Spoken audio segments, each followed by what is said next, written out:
If he did not support Scientology or was hostile to it, he would be declared a suppressive person and Marla would be forbidden to have any contact. At the least he was being handled. As this video shows, Kent Snyder worked regularly and closely with CCHR, actively promoting legislation favorable to them. This bill is not successful, is not passed, then 2 or 3 or 4 years from now, what you're going to find is you're going to find stories of parents who said, why didn't we work harder? My child is now subject to mental screening. He's now subject to therapy. There's all sorts of coercive measures that are going on. So the time is now. Parents need to understand that, and we're going to do everything we can to fight against it. This is important because there is an attempt to rationalize Ron Paul's involvement with CCHR and founding member Dr. Zass as harmless. On the Ron Paul forums, when a supporter points out the Scientology connection, another member tries to spin Zass as a great libertarian who is not a Scientologist nor is sympathetic to Scientology. This is bullshit. CCHR is a branch of Scientology and SZAZS co-founded it. The Church of Scientology would never allow someone they did not control to have that much influence. The CCHR website was registered by Scientologist Amber Smayataki. Most of the board are Scientologists.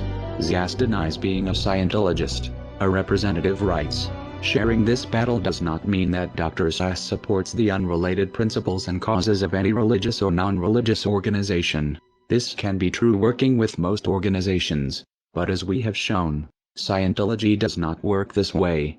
You are either for Scientology or you are against it. Whether SZAZS himself believes in Xenu is irrelevant. What is relevant is Scientology considers Zass non-hostile and therefore successfully handled. Kent Snyder may have something in common with Lisa McPherson. His involvement with a cult might have killed him. Like Zass, Scientology believes in an extreme version of personal responsibility. That disease is a result of body thetans and it is the Scientologists' fault for not trying hard enough to clear them. If they did, goes the theory, they would be free of disease. Zass doesn't push body thetans, but he does promote a dangerous distorted idea of mental illness that has the same potential effect, discouraging people from getting help because according to him any problems they have are imaginary. The CCHR was created in 1969, founded by the Church of Scientology and by famous renegade psychiatrist Dr. Thomas Zass. From day one, most or many of the senior leadership of the CCHR have been Scientologists. And for Zass, and of course this has been taken on big time by Scientology, therefore mental illness is not real illness. It is possible Kent Snyder's untreated illness and death was a result of adopting the Scientologist beliefs that his illness was his fault or not real. It would explain why he had no health insurance. Many Scientologists don't. It seems Snyder sincerely believed in Ron Paul's libertarian rhetoric and equally trusted his Scientologist friends, though this ultimately was not in his best interest. A further question arises. How many of Scientology ideas are influencing Ron Paul's campaign for liberty through CCHR and Zass? The Scientology connection to Ron Paul has been noted in a handful of disingenuous threads on the Ron Paul forum.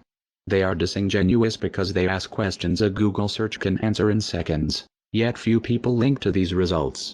The threads are phishing members to see how much Paul supporters know about the connection, and when someone appears knowledgeable, the information is spun. In one of these threads, Scientologists in Clearwater are praised for organizing one of Ron Paul's events in 2007. The writer clearly doesn't understand the significance of saying Scientologists and former Scientologists are involved. It's possible he is confused or misinformed. It's also possible Scientologists are lying about no longer being in the church. It would be a glaring anomaly that, everywhere else former Scientologists are considered SPs to be shunned by current members, except for those working on the Ron Paul campaign. More likely Scientology finds it expedient to muddle the connection by having members involved avowed they are former Scientologists. Since most Paul supporters don't know the first thing about Scientology or how to check the information, Ron Paul's campaign manager Kent Snyder had a close working relationship with the Scientology group CCHR from at least 2005. Snyder worked closely with Scientologists at the same time he worked in politics to make Ron Paul the household name he is today. Snyder helped push legislation favorable to Scientology.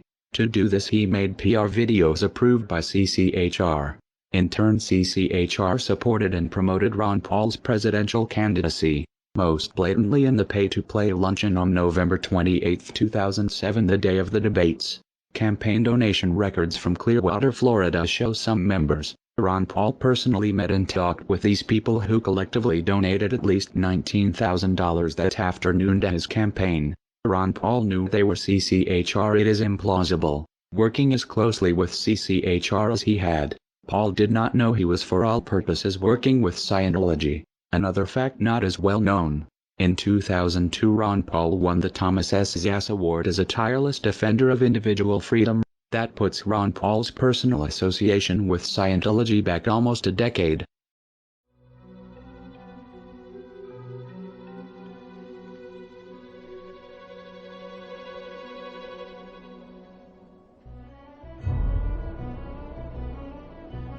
It stretches credibility that Snyder was unaware of the Lisa McPherson situation and other Scientology crimes and abuses. Snyder was no doubt deep in denial about the events that led to December 5th death of McPherson at Scientologist hands. Otherwise, why work with Scientology? This shows effectively the Ron Paul presidential campaign and Ron Paul himself have been influenced by Scientology for years. So it was no surprise in 2008. When approached with concerns about Scientology's tax-exempt status, Ron Paul was dismissive. His statement, "I understand your concerns about Scientology," implies Ron Paul was aware of the problems of the so-called church and the fact independent observers consider it a criminal cult. In spite of this understanding, he had no problem speaking with them and taking their money. He would also have known about the pre-Chainology protest against Scientology, since at least one in memory of Lisa McPherson was targeted at CCHR during their Industry of Death Museum opening, that Kent Snyder attended. The question is, how much does Ron Paul owe to Scientology? And what does Scientology expect in return? The total amount of contributing dollars by Scientology to Campaign for Liberty may never be known. Whatever the amount, do not doubt Scientology expects a return on their investment in Ron Paul should he ever actually win the presidency. Paul supporters will try to dismiss this like they dismiss concerns about Ron Paul's donation from racist Stormfront.org founder Don Black. As odious as Black is, there is no evidence people have died opposing Stormfront.org. There is ample evidence the lives of critics of Scientology have been threatened and lost.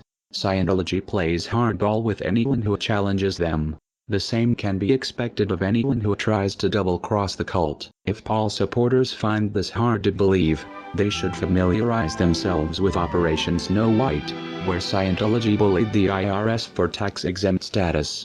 An organization that can strong-arm the IRS is not going to find a misguided Ross Perot wannabe hard to handle. To this day Scientology, through CCHR, works with Ron Paul. Anyone critical of Scientology is a suppressive person to be disconnected.